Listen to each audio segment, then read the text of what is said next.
Hey everyone, welcome to the channel Commerce and Management Studies. So on my channel, I basically make videos related to the topics of commerce and management. These videos are helpful for the students of, from 11th till the management students or till the master's level, right? And also I make videos, lecture wise. So if you go to the playlist section, you will see that on one topic, a various series of videos have been made. I will put the link of the playlist down on the description box. Also, I have a Telegram channel by the name Study Smart. If you're interested, you can join the channel for the video updates. The link is again on the description box. So in this video, I will explain the topic theories of money demand. Basically, I have started this topic, so you will see again a lot of lectures have been made on theories of money demand. A lot of topics are going to be covered. In this topic, in this video, I'm going to explain you the classical theory of money demand. Now, before starting with the theory of money demand, I always, as a student, had a question. What do you mean by money demand? I mean, what is the meaning of the word demand for money? Is that the people demand money or the people are going to the government and asking for money? No. Demand money or demand for money is actually that how much amount of asset do I prefer to keep in the form of money? Like for example, a person has a lot of assets, like I might have a car, I have a house, I have salaries, I have savings and all those things. So all of the total assets, out of all of the assets that I have, how much do I prefer to keep in the form of money? In the liquid form, in the form of cash that I can easily buy and sell things and all that. This is called money demand. So in technical terms, this is also called liquidity preference. As we all know money is the most liquid form of asset. Liquid form का मतलब है, जैसे liquid क्या होता है, liquid को अगर हम ग्लास में डालते हैं, it can take any shape, right, it can take any form. Similarly, money is a liquid asset. That means it can take any form. I can convert money in anything. I can buy a car, so money gets converted into a car. I can buy shares, so money gets converted into shares. So this is called liquidity preference. So this is called demand for money. For a government, it is very important to know what is demand for money. For example, RBI wants to know how much money or how much currency do people demand in the economy, so that they want to print the notes or they want to have an idea that how much money is in circulation in the economy, right? Other than the assets that people have, how much out of those assets people prefer in the form of liquid, in the form of cash. That is called demand for money. So there have been a lot of theories for money demand. Many economists have over the years given a lot of theories of money demand. So in the series videos, in the coming videos, I'm going to explain you 6 theories of money demand. हम लोग 6 to 7 theories of money demand करने वाले हैं. So in this, I'm just giving you a brief explanation of the theories that are going to come. First will be the Fisher's theory, then will be the Cambridge theory. After Fisher's and Cambridge, we have the Keynesian theory.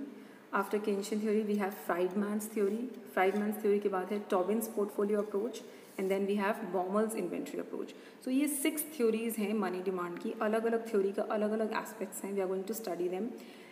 Fisher's theory and Cambridge theory, both these theories are known as the classical theory. So for example, so Keynes से पहले जितनी भी theories आई थी, those were called the classical theories. These theories were given by the classical economists. Classical economists are basically those people who existed before the era of 1930s, right? 1930s में there was a global recession, right? We had the Great Depression because of the World War and all those things. So before that, the economists were different. Their viewpoints were different. After the depression, when the economic recession came, the theories of economics, they changed completely.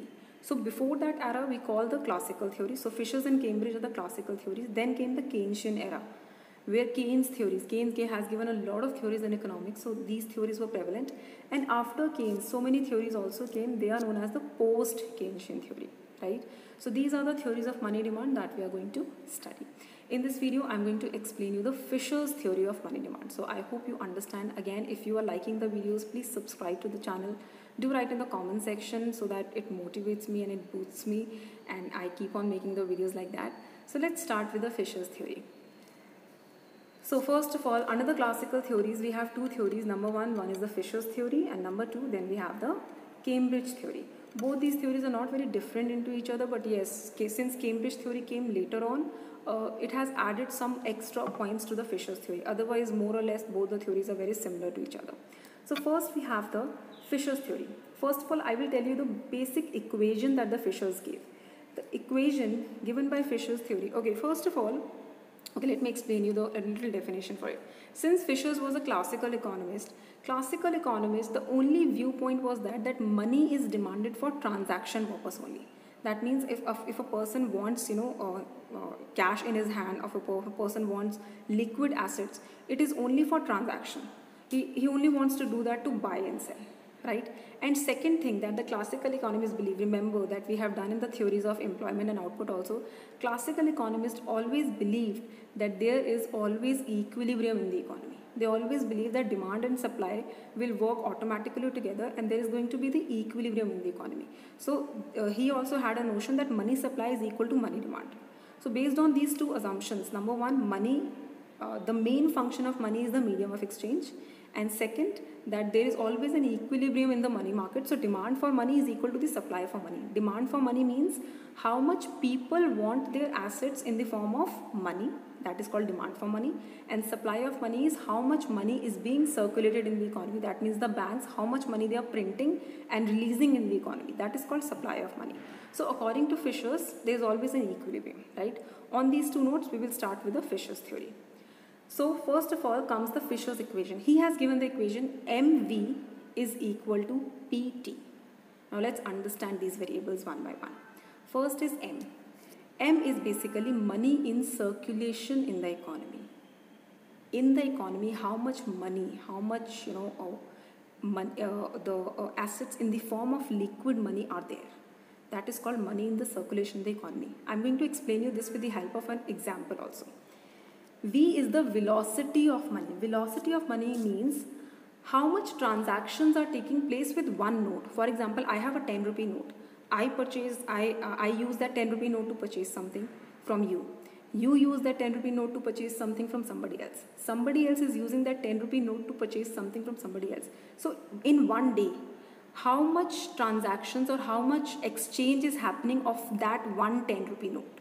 That is called velocity. Let's say in a day, that 10 rupee note is getting exchanged 5 times. So that is the velocity of money, right? So how much exchange is happening, that is called velocity of money. P is basically the general price level because we are studying in the macroeconomics level. So it is the general price level that is going into the economy. And T stands for the transaction of goods. That means again, how much the goods are being transacted. For in a day, how many transactions of goods are happening? Let's say in a day, I say there are 20 transactions of goods happening. So that will be the value of T over here.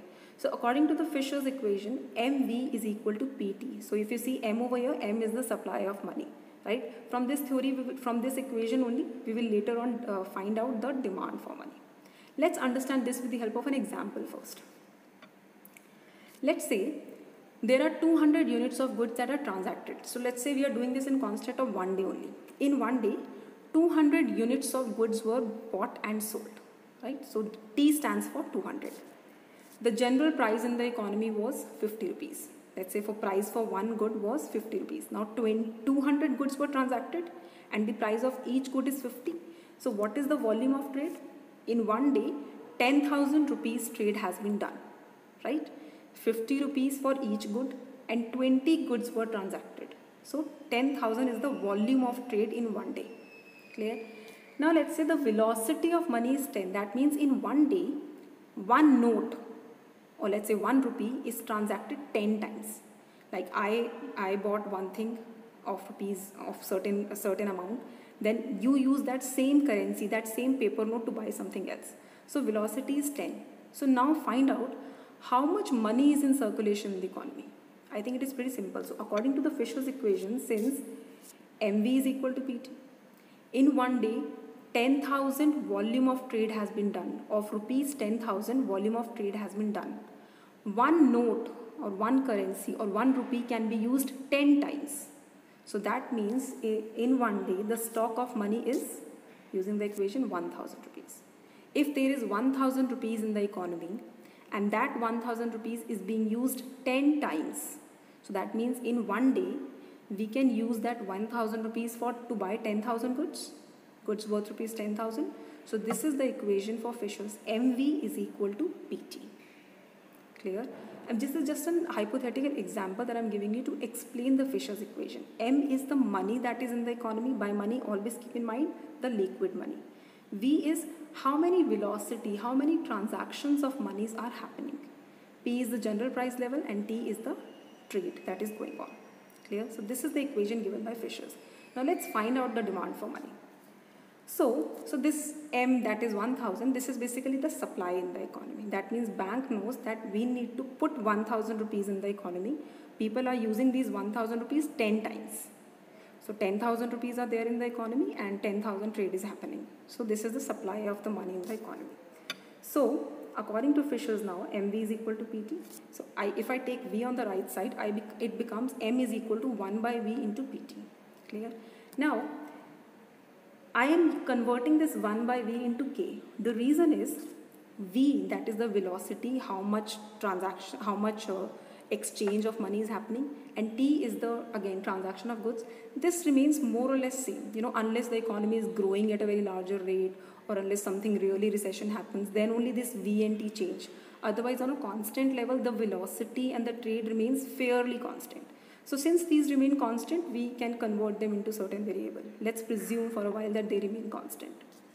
So MS, since MS is equal to MD, money supply is equal to money demand, because classical economists always believed that the economy is in equilibrium.